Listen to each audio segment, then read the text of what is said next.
Okay, hello everyone. I am Farwa and today we have Mr. Ibrahim with us, and I decided that I will conduct the speaking mock of Mr. Ibrahim. He hasn't seen the cue cards or anything, okay? But I want him to show some model answers to the students, and we really hope that this will help you. You should really focus on how he tackles the question if he doesn't understand anything, and of course the body language as well. Those things are really important. Okay, so we'll start the speaking module. Are you ready? Yep, Ibrahim, ready. would you like to introduce yourself first too? Yeah, I'm Ibrahim. I'm from GSL IELTS Islamabad. I'm an instructor of IELTS PT, language cert, and pretty much everything.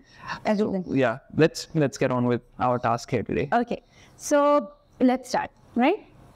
Okay. Hello. I'm Farwa and I'll be taking your IELTS speaking examination today. Would you please like to introduce yourself? Hi, my name is Muhammad Ibrahim Hassan. You can call me Ibrahim. I'm from Islamabad, Pakistan, but currently I'm living in Rawalpindi, Pakistan. I have done my bachelor's in linguistics and literature from National University of Modern Languages. Currently, I'm working as an English language teacher at GSL IELTS Islamabad. Today, I'm here in front of you for my IELTS speaking examination because it's a partial requirement for visa. Okay, so now for the first part of your examination, I will ask you some personal questions. Is that fine, Ibrahim? Yes. Okay. Your first question is, do you like reading books? Well, yes and no, because I do like to read some books which are, of particular interest to me, but generally I don't, I move away a little from reading books. Okay, why is that? The reason for that is that I'm a sort of an auditory learner and I like to listen to lectures instead of reading books. So for me, listening to lectures or interacting face to face with people, it's more informative than reading books. That's one of the reasons why I avoid reading books. Okay, if you were going on a long journey, what book would you take with you? Okay, so on the basis of the movies that I've watched, I would love to take Harry Potter with me. I've never read it, so I'd love to take Harry Potter, the first part, definitely with me because it's a very interesting movie. And I'd like to see what the difference is between, the movie and the actual novel or the actual book. What are the differences and how things have been portrayed in the movie and how they have been actually written by the writer. So yeah, Harry Potter for me. Okay. How easy is it for you to read books in English? For me, reading English it's a piece of cake. Why? Because I have, from a very young age, I have been induced to this environment, or rather I have been inducted into this environment of reading English and writing English specifically, since writing is one of my strongholds as well. So for me, reading in English, it's not a big problem. I read very fluently and I'm, quite confident about my reading. Have you given up reading a book recently? Yep. The last time I read something was, I guess, 3 or 4 years ago. And like I was telling you earlier on as well, that I'm not really invested in reading stuff. I more or less, I like to listen to stuff more than reading. Yeah. Any particular book? Okay, it was a course book. The last book I read, it was King Lear by William Shakespeare. It was a part of my classical and Renaissance drama class, so I had to read it by compulsion. Apart from that, after that, I gave up books. I stopped reading. Okay. So, Ibrahim, do you like watching advertisements? Yeah, I like to watch advertisements only if they're interesting. There are certain advertisements that are, quite boring and quite dry. But some of the advertisements, they are very good. They are very interesting. They have a lot of stuff in there to consume. And they are, semiotically and syntactically and all of that stuff. It's very good. So it's very attractive. Like one of the advertisements of Lay's that I watched during the World Cup period of 2010. It was very interesting and I thoroughly loved it. I would replay it over and over again. So that was one of the best advertisements that I saw. Okay. Have you ever bought something because of an ad? Not really. I do not believe in advertisements for marketing. Rather, I believe in them for entertainment and enjoyment. I only watch ads for enjoyment. I used to watch this advert when I was young. It was an ad of Good Milk, which is a flavored milk company. I'm sure you must have heard of it. So yeah, I really enjoyed that because it had a really good scheme in it and it had a really good rhythm, and the song in it was really good. The lyrics were really good as well. So yeah, that's the only reason why I watch ads. I don't buy stuff from ads. Okay. So how do you feel when you see a pop-up ad on the internet? Oh yeah, so I feel extremely annoyed whenever I see a pop-up ad. Why? Because I sit down to do my work, or if I open some very important website and suddenly a pop-up comes over there, even if it's a notification. So it's extremely annoying for me. I feel like I should destroy my laptop or my computer at that very moment. Okay. Yeah. So what makes a good advertisement? Okay, so an advertisement is made good by a lot of things. There's music, which is extremely important these days specifically. I don't know if you watch a lot of adverts or not, but there is an advert of, I guess, Bright. Also, it has a very good gimmick. It says "Brights are bright." So yeah, that's a very good gimmick. And then there are a lot of advertisements that has a lot of song and dance as well. So it makes it attractive. So more than the lyrics or more than the product, what is being sold is the movements of the characters in the advertisement. So that makes it more interesting and more worthy of watching. So that makes it a good advert. Okay. Thank you, Ibrahim. Now we'll proceed on to part 2. Okay. This part, I will give you a topic. I'll give the cue card to you, okay? And you have to prepare that topic within 1 minute. And after 1 minute, I will ask you to speak on it. You have to speak on it for 2 minutes. Do not get startled if I tell you to stop. The moment 2 minutes are over, I'll tell you to stop. Okay? Okay. So...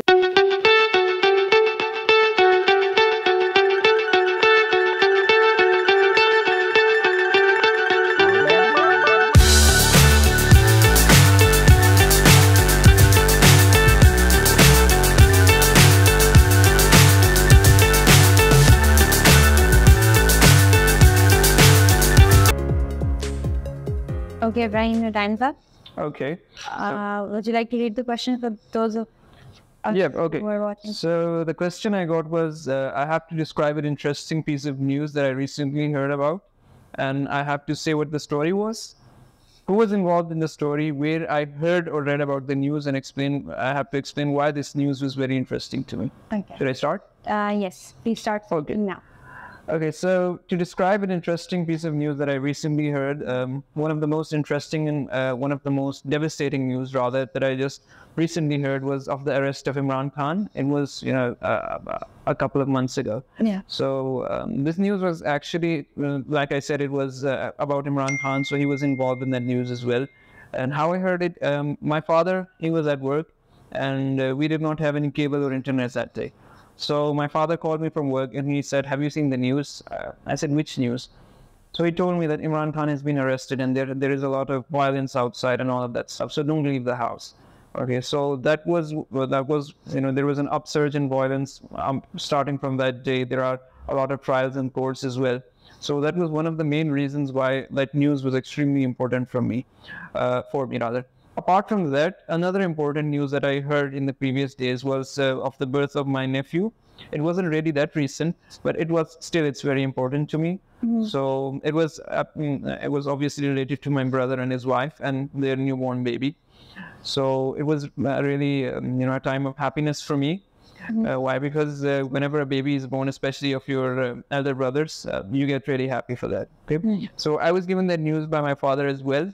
There is an interesting pattern in this, that whatever good news I get or whatever bad news rather, not in this case, but I get it from my father. So he's one of the news brokers for me in that sense.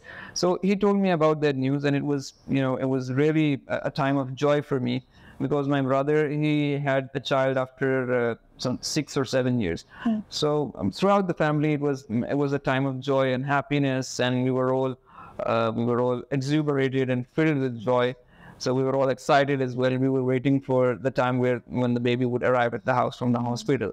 So we did preparation for all of that stuff. We kept on preparing. We bought some balloons and we did all of the preparation. So we tried to make it really interesting and really happy and really joyful for us. So yeah, that news, it was extremely interesting, extremely joyful for me, and I thoroughly enjoyed listening or getting that news.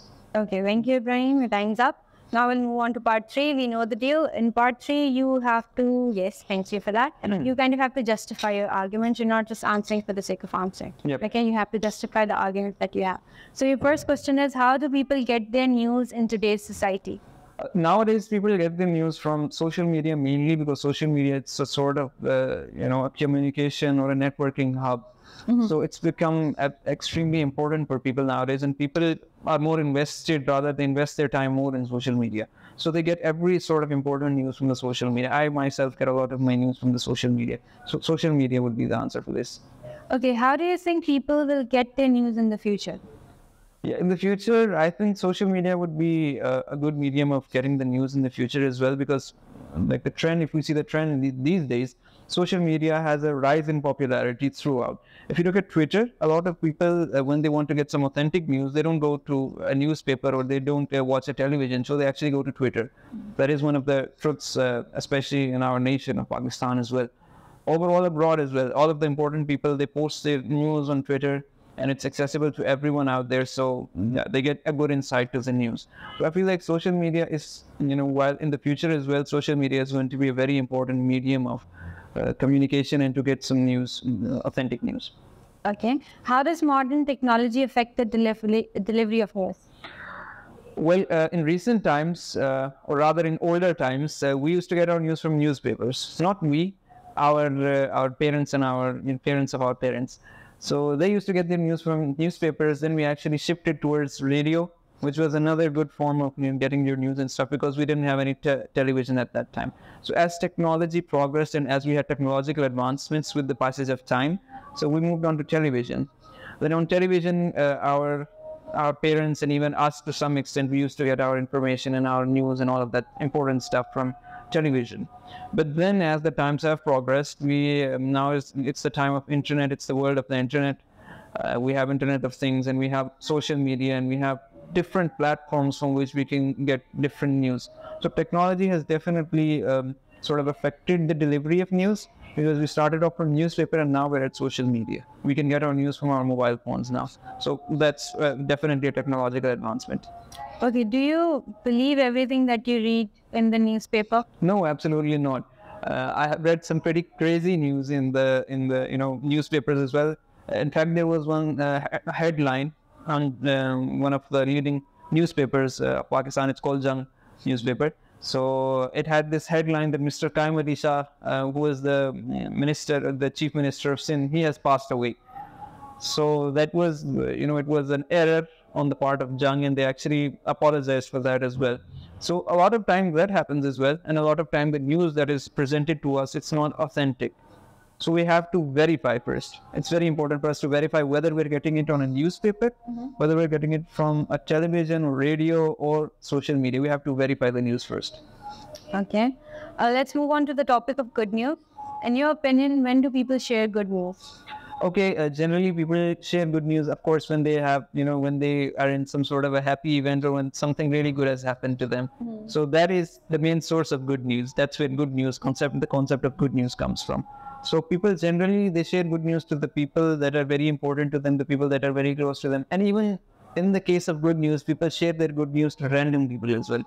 Like if I am extremely happy someday, I'll meet someone who I don't even know. And I'll go and greet them and say, look, I have a good news. This is the good news. That does happen. So at times you do share your good news with random people as well. But not in the case of bad news. We don't share bad news with random people, just a select few. So, yeah. Okay, how do people share good news? People share good news nowadays through social media, and they share it with people who they don't even know.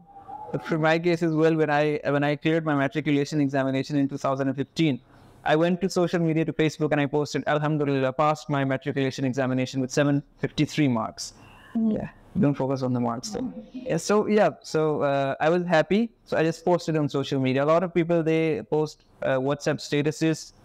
They send their good news or their happy greetings to people on social media, on WhatsApp, on Instagram, Facebook. Some people, if they have the money and if they have that authority, they actually publish it in the news as well. And like political people we have in Pakistan, and economically and financially powerful people. So it depends on the level of the people, the status of the people, like which status are they on. So that's very important as well. Okay, thank you so much, Ibrahim. It was a really good session. You're welcome. Well. Thank you so much as well. Now that this is over, would you like to say something to the people? Yeah, of course. So while we were in the cue card, Ms. Farma must have noticed this as well. I actually ran out of ideas in the mid of the cue card. So what I did, I compensated by adding another event, another recent good news that I heard, very interesting news. So I incorporated that news into it. So if any of the people you were giving the examination, if you feel like you ran out of ideas related to one specific event, move on to another event. Yeah. Because there's a task achievement, it's not that much important in this part of your speaking. Right. Overall in your speaking as well, but in this part of speaking, task achievement, it's not that important. Right. So what I did, I actually moved on to another interesting. I was still talking about the topic, but I made sure that I kept on speaking for 2 minutes. Yeah. So I actually didn't ruin my fluencies with that. Right. I kept on speaking. I was confident. I didn't lose confidence. So that was a key point. Right. So for the people as well, for the students who want to attempt their examination, that's a very good thing to do as well. Like Yeah. if you run out of ideas for one specific thing, move on to the other thing. Right. They don't care as long as you're speaking grammatically correct. Yeah, it's about your language proficiency. Yep. Other than that, Ibrahim directly jumped to answering the question. Yep. Like you, basically, this question was a bit tough. You couldn't have a random introduction, a general statement about newspaper. You couldn't have. It wasn't possible to be very honest. But that is also a trick that you don't directly jump into answering the question. Like the best news that I heard recently was this. You don't do that. Give you contextualize a little. Exactly. That's But important. the question was a bit tough. Other than that, either just add something new. They honestly do not care about it because there are no scores for task achievement, or just have a general discussion, kind of like an introduction to it for 30 seconds, so that at least you can speak for 1 minute and 30 seconds later on. So, yeah. Yeah, so that's one of the tricks, which is one more academic trick taught by Ms. Parva over here. Overall, this was about today's session. Now she will conclude the video. Ms. Parva, just say goodbye to our good viewers, so we may end this video. Okay, guys, it was really nice. By the way, it was really nice having you here. It was, Thank you so much. really fun. Meet your feeling. Yeah, I hope that you guys learned a lot from it as well. And if you actually want to have these sessions and want to learn more from the instructors, these instructors like Mr. Ibrahim here, you should just come to GSL. Okay? So, bless you, Mr. Ibrahim. Thank you and so I'll much. see you guys, inshallah, when we come here. Allah Hafiz.